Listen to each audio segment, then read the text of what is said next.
Bonjour et assalamu alaikum au ensemble des Marocains. Je suis très contente de vous avoir sur le plateau. Ça fait un petit moment que vous n'étiez pas venu. Donc je suis ravie que vous soyez là et que vous ayez accepté mon invitation. Merci à vous pour cette invitation. Et si je suis là, c'est que je ne suis pas mort au CHM. Oui, et là on plaisante un peu, enfin je plaisante, non, mais vous pas du tout. Je ne plaisante pas du tout. Parce que vous n'êtes pas du tout content, vous avez eu besoin d'aller au CHM en début de semaine et ça ne s'est pas passé du tout comme vous le souhaitiez. Racontez-nous. Mon histoire commence quasiment il y a une dizaine d'années. Il faut savoir que en 2012, je suis arrivé à l'hôpital par hélicoptère pour les mêmes douleurs. Nous sommes en 2022, 10 ans plus tard, le CHM ne sait pas ce que j'ai. Et je suis un abonné à la morphine du CHM. Donc, quand je vous dis un abonné, ça veut dire qu'il ne se passe pas 1 ou 2 mois sans que je pointe à l'hôpital. Jamais de diagnostic, jamais de prise en charge pour des soins, jamais. J'arrive à l'hôpital, morphine, allez-vous-en. Mais alors, s'il y a 10 ans, vous avez été pris en charge aux urgences, je suppose, depuis, vous y retournez régulièrement, mais ils n'ont pas de traces de votre dossier, Saïd Kambi? Dommage, mon sac, il est par terre, mais le dernier séjour à l'hôpital daterait d'il y a une dizaine de jours, enfin, il y a une semaine, enfin, plus d'une semaine, parce que j'ai fait un mercredi, j'ai été pris en ambulance au boulot. Je suis allé à l'hôpital. C'est une catastrophe qui s'est passée pendant 6 heures. Aucun médecin m'a touché. D'ailleurs, le pire, c'est que j'arrive à l'hôpital. Le médecin, plutôt que de voir d'abord le dossier de l'ambulancier, il vient de suite, il m'amène un médicament. Il m'amène un médicament. Je lui dis, mais c'est quoi? Qu'est-ce que vous voulez m'administrer? Il dit qu'il donne le nom du médicament. Exactement le médicament que je ne devais pas prendre. Je suis allergique à ce qu'on appelle les INS. Donc, je ne devais pas prendre ce médicament. Donc, vous l'avez pris? Il allait me tuer. Non, ah, non, non, il allait me tuer sans avoir au moins pris le temps de voir ce qui est noté dans le dossier qui venait. Puis après, bon, il est parti. Quand vous avez dit non, je ne prendrai pas? Je ne prendrai pas ça. Il est parti. Il s'est dit, ah, exactement, c'est de la INS que j'allais vous donner. Donc il est parti. Et vous ne l'avez plus revu? Non, attends, si.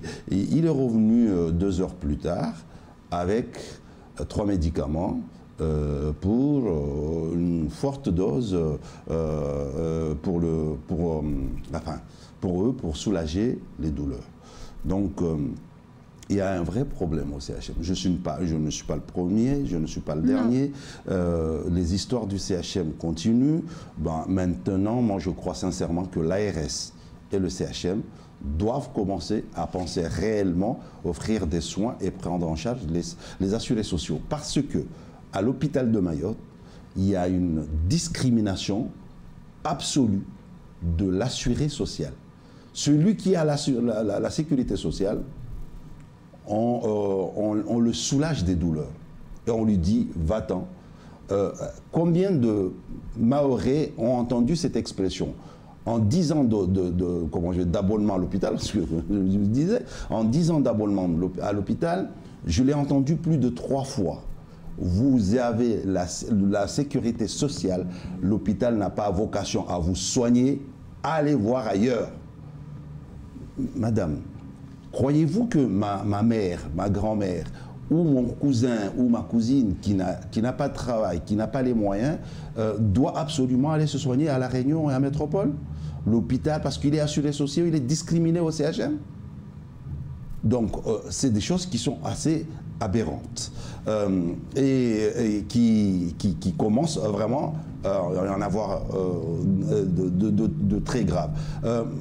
À l'hôpital, quand vous allez à l'hôpital, on ne va pas vous diagnostiquer. Le diagnostic, c'est très très difficile. On fait des tris. D'ailleurs, le tri qui se fait à l'hôpital, il ne tient pas compte de la gravité de la maladie. On peut vous faire des allers-retours à l'hôpital. Le mercredi, je suis allé à l'hôpital par ambulance. J'y suis retourné le dimanche. par ambulance. Et la réponse de l'urgentiste? Ni mercredi, je n'étais pris en charge. Ni dimanche, je n'étais pris en charge. Pire encore, après 10 ans de maladie, on me dit, vous avez probablement de l'hernie discale. Probablement. Mais Saïd Kambi, quand vous êtes arrivé, vous avez attendu combien de temps? Dans quel état étaient les urgences autour de vous? L'urgence, tout le monde connaît, les urgences étaient surchargées. Ce jour-là, c'était surchargé. Je ne sais pas si c'est tous les jours comme ça, mais... en tout cas, c'est des témoignages qu'on a. À chaque fois que quelqu'un y va, ça semble être surchargé. Donc, on peut penser surchargé. que c'est régulier. Première chose. Donc, c'est très difficile de prendre en charge un patient. Non, disons même pas de diagnostiquer ce qu'il a. Donc, du coup, le CHM, il est en mode... hôpital en guerre, enfin en situation de guerre pour l'assuré social, et il est en mode prise en charge pour celui qui n'est pas assuré social.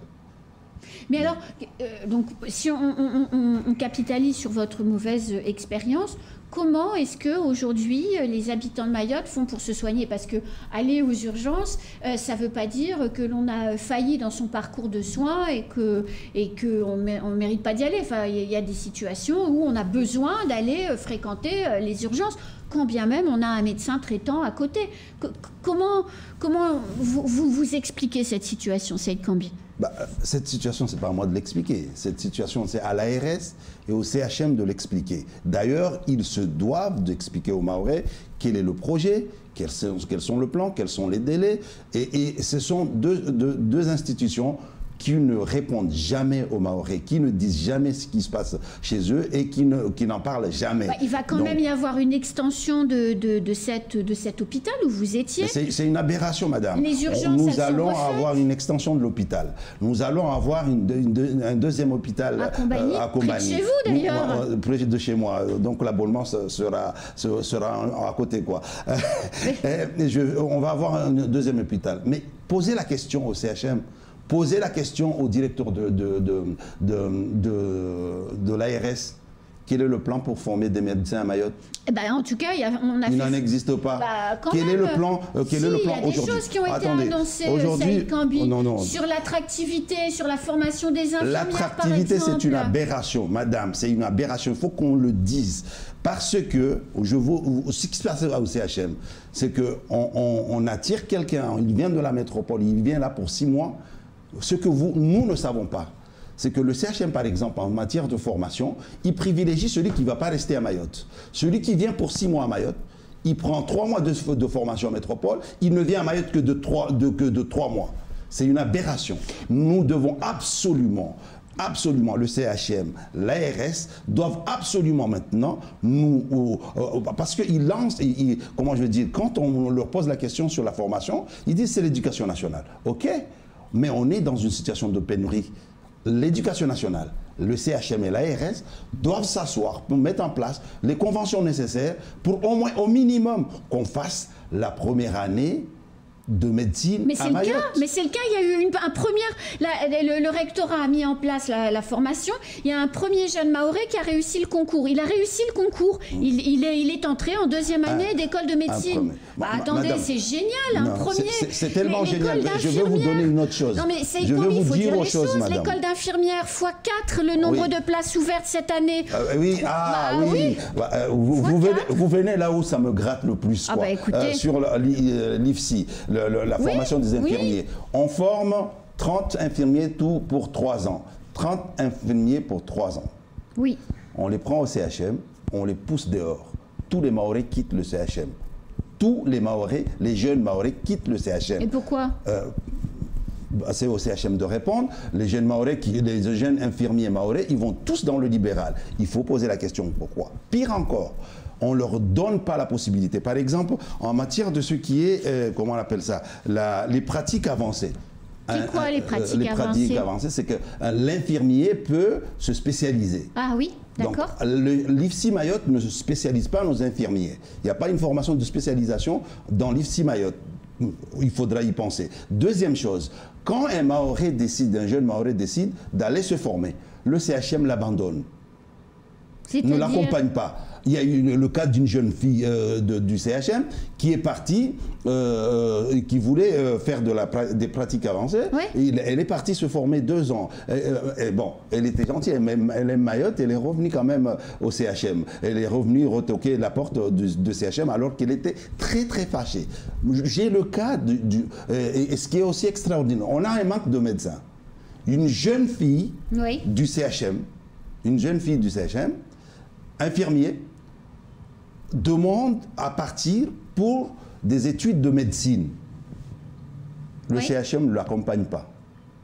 Elle était dans l'obligation de quitter le CHM, de quitter son travail et de se réinscrire en médecine. Elle est aujourd'hui en 3e ou 4e année de médecine. Donc le CHM... En métropole ou à La Réunion? En métropole.